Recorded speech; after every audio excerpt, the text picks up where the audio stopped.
Deswegen jetzt Kirsten Algera und Sandra Kassenaar.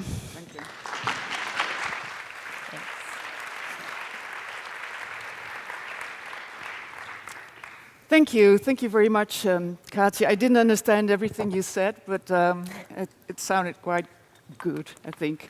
We're very honored to be here speaking on this conference on editorial design and magazines, because we love magazines and we make one.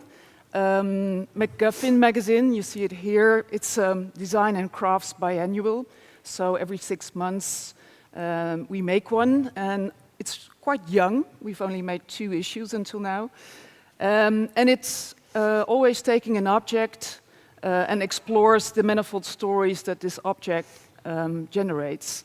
And that is why the subtitle is Life of Things. And I'm going to tell you something about how... Someone asked, what is a MacGuffin? And it's described in a scene in an English train going to Scotland, and one man says to the other opposite him, he said, what's that package above your head there? And the other man said, oh, that's a MacGuffin. He said, well, what is a MacGuffin? He said, well, it's an apparatus for trapping lions in the Scottish Highlands. Man said, but there are no lions in the Scottish Highlands. He said, then that's no MacGuffin. Yeah, sorry, I went a little bit too quick with the buttons, but as you can imagine, this was Hitchcock explaining the word MacGuffin. And he coined the word, Hitchcock, for objects in films that are not in themselves very important, but they are the key or the red herrings that forward the narrative. So they always forward the story. And it seemed for us like a perfect title for a magazine that is about things and the life of things. And we're big fans of Hitchcock. Also, not only because he's a great storyteller, but also because he was particularly good in able to pour suspense into everyday life. You all know this scene from North by Northwest, probably, where he waits until the crop duster arrives, and it's a very long scene, 8 minutes or so. But it's so not cliché about suspense. It's broad daylight, it's a bus stop, cars are passing, and still it's the most intensive moment in the film. So that was something that Hitchcock was good in showing the extraordinary side of ordinary life. And that's something we wanted to do in the magazine as well, to stress the fact that everyday life objects can be very special. I make the magazine together with Sandra Kassenaar next to me here, and also with Ernst van der Hoeven, who's not here today. He's making the 3rd issue in Amsterdam right now, we hope. But Ernst and I worked together in the past, and we both share an interest in collections and everyday life objects. And this is an exhibition we made in the Netherlands 2 years ago, showing souvenir objects from Ernst's collection on different tables. And like Kati said, we also work together on Club Danny, a magazine on the personal experience of nature in the urban environment, which was in a way also very much about unintended design, no-name design, and everyday life circumstances. So no styled gardens or landscape architecture, but scenes like this one. It ceased to exist, by the way, Club Danny, unfortunately, but we're like the rebirth, perhaps, of it in another form. And Ernst and I were traveling to Vietnam for a project we did with weaving and dyeing and crafts. And we had long conversations there because we stayed a long time there on the relationship between no-name design and crafts. And we wondered why in the West are all those design platforms about icons, about new vases and new chandeliers and new chairs, and not about crafts. It's always about these kinds of things, and we're much more interested in this kind of chairs, things that are already there. So that's why we thought we have to make a magazine on objects, and objects that are already existing. And we thought we have to theme it to make it more concentrated. And we thought the bed might be a very good first theme because, of course, it's the end and the beginning of life and everything. And it's also, funny enough, an object that designers have a very difficult relationship with. If you go to a furniture fair, design fair, you see like 6,000 chairs and vases and other things, and you don't see any beds because it's, of course, quite hard object to design. So we thought we make a magazine on the bed, and we filled 224 pages because it's quite a booky magazine with stories on the personal use of beds. Yeah, there it is. Some were fiction stories, like a short story on deflated airbeds, and others more focused on real-life beds, like this one made by a student, Icelandic student who lives in Amsterdam, Smári Robertson, and he carved his whole life story from Iceland into the cheapest IKEA bed he could find, the Fjelse it was or something. And perhaps you can see it's got this little storyboard on the side with stories about his parents and when he was sick as a child and when a bird flew into the living room, etc. And it's quite delicate. We also showed sketches, for example, by Arnoud Holleman, made of the deathbed of his mother.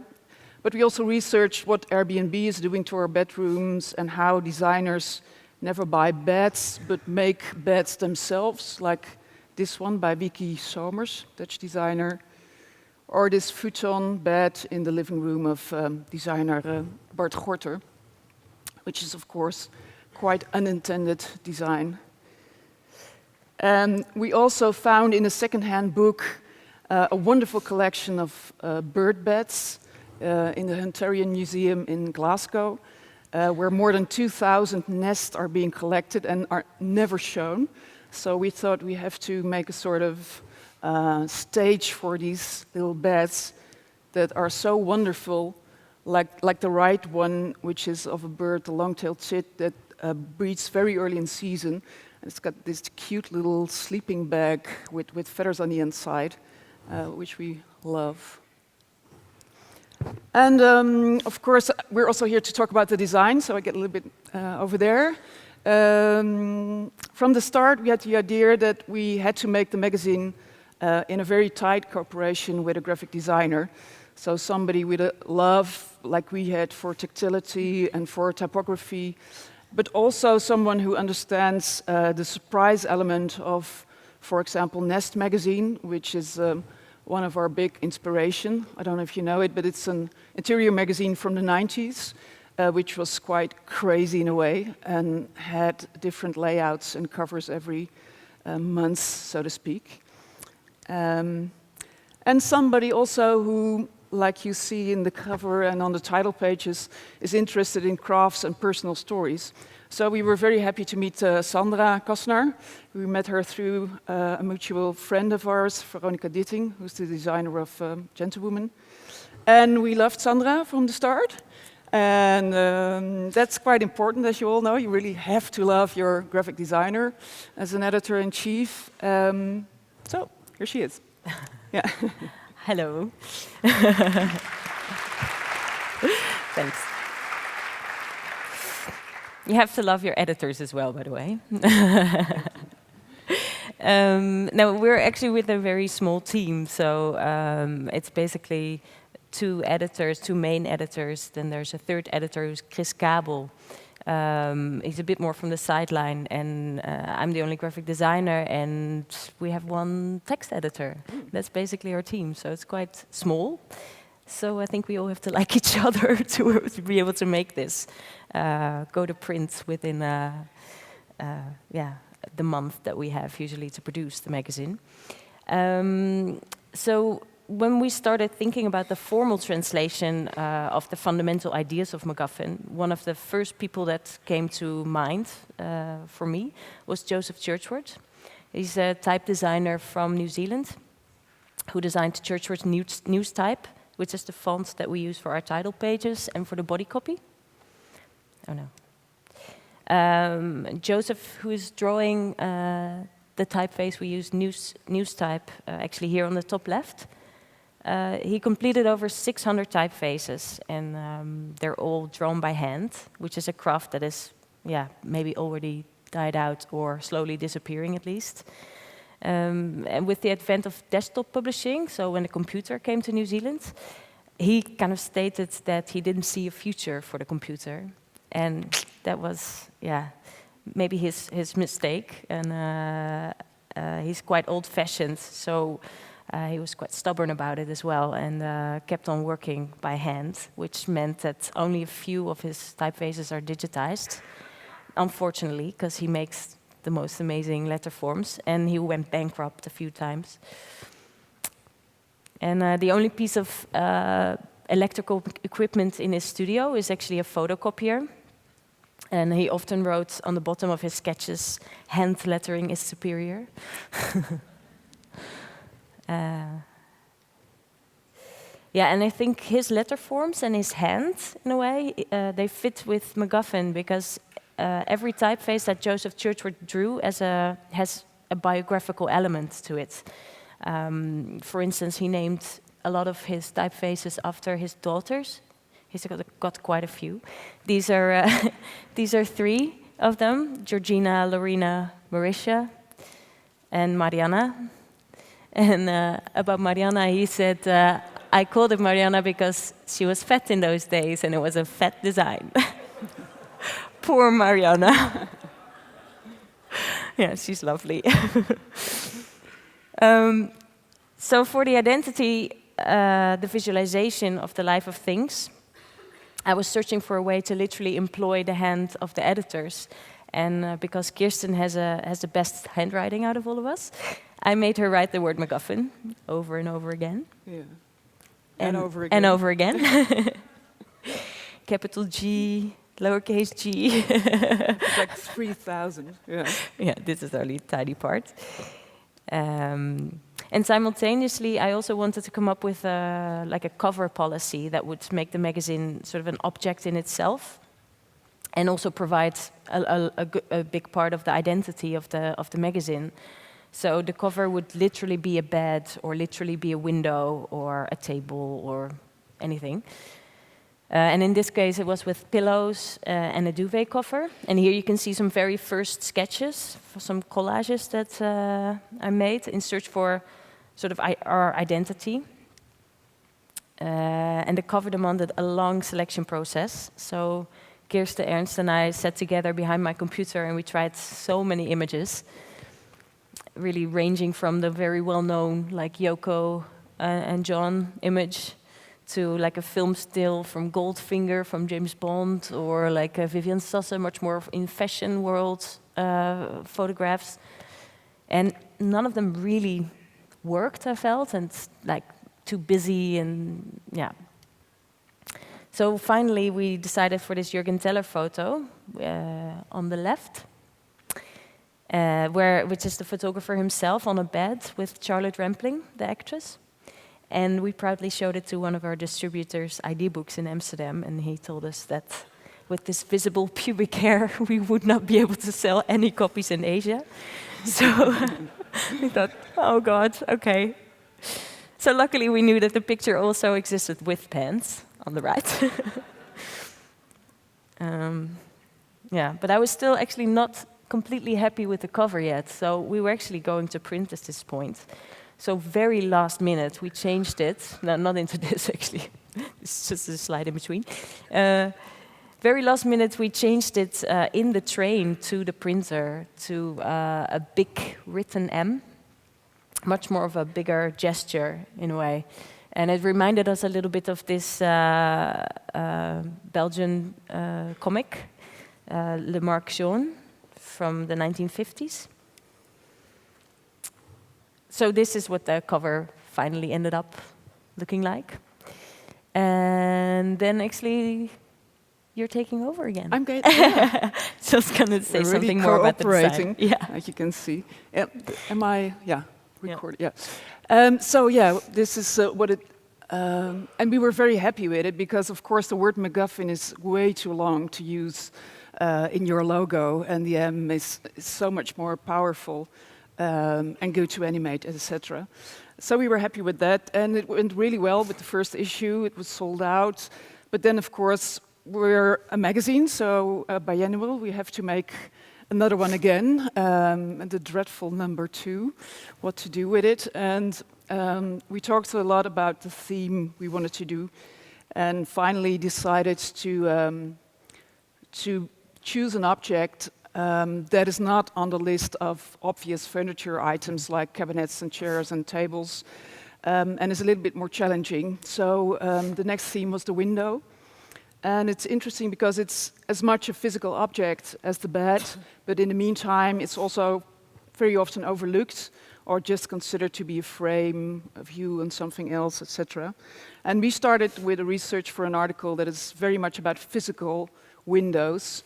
Like this one, it's a collection of Charles Brooking, who has the biggest collection of window frames in the world, more than 6,000 or 7,000. All stored in chicken sheds in Sussex because he doesn't have the money to do something else with them.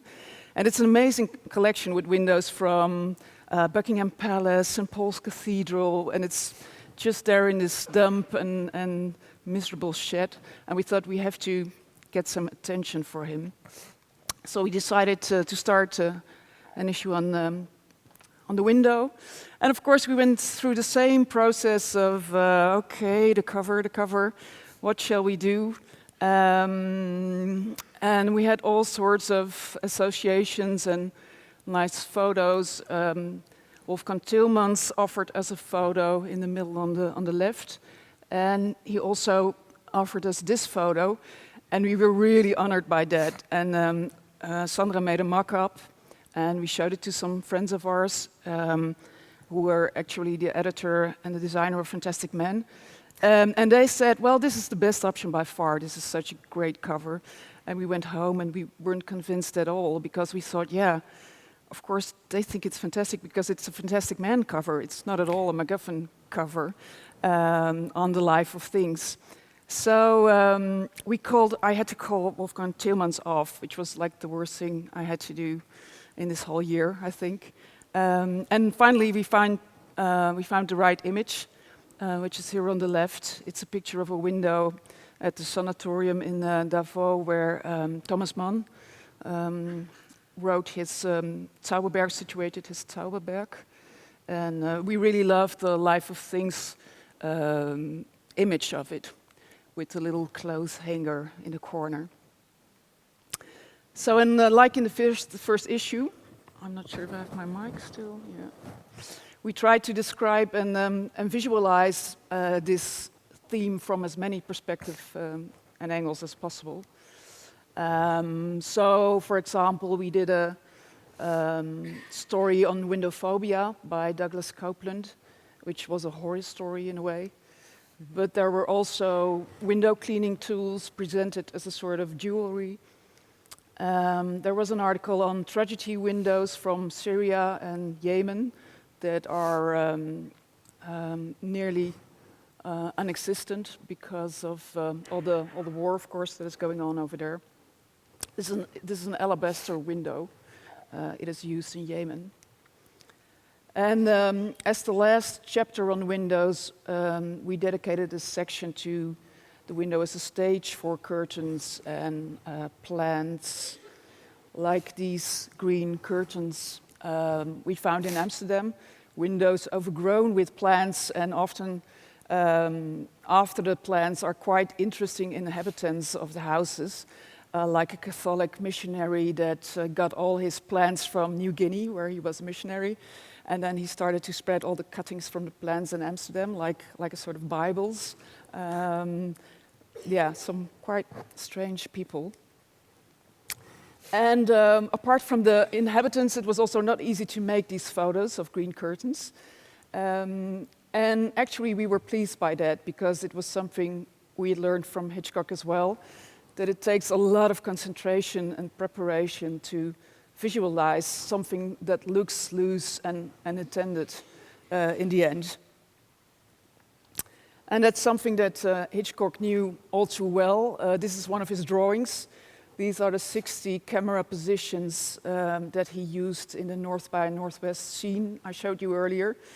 So you can see you need a lot of different, more than 60 perspectives to show ordinary life as something extraordinary. And I think that can be our conclusion in a way as well, that the question, how do you design a magazine on unintended or no-name design, is that it has to be designed very carefully and very contemplated and very serious. That's the lovely thing, I think, about a magazine that is equaling contents with graphic design. Thank you for your attention. Thank you. Yeah.